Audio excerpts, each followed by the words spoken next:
Од среда 15 ноември до 15 март 2024 година, секое возило кое сообраќајно е активно, задолжително треба да поседува пропишана зимска опрема.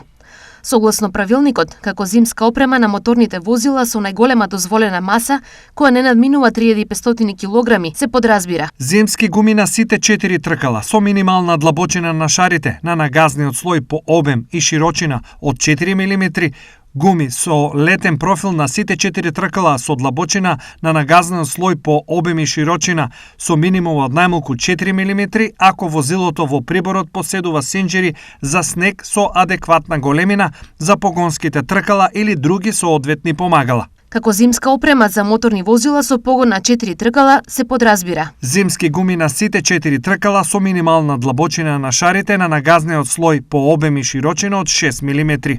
Зошто правилникот инсистира на зимска опрема и што е разликата помеѓу летните и зимските гуми? Основната разлика е во длабочината на шарата. Зимските гуми се со подлабока шара, што овозможува поголема стабилност без разлика дали врне дожд или снег. Од секторот за внатрешни работи Штип очекуваат возачите навреме да ги заменат гумите. Согласно правилникот за зимска опрема, очекуваме возачите да покажат одговорност и навреме да ги променат гумите, а воедно да ја набават и останатата потребна зимска опрема. Напоминуваат од СВР Штип. За непочитување на одредбите од правилникот, казните за неносење, односно возење со летни гуми во зимскиот период, се 45 евра.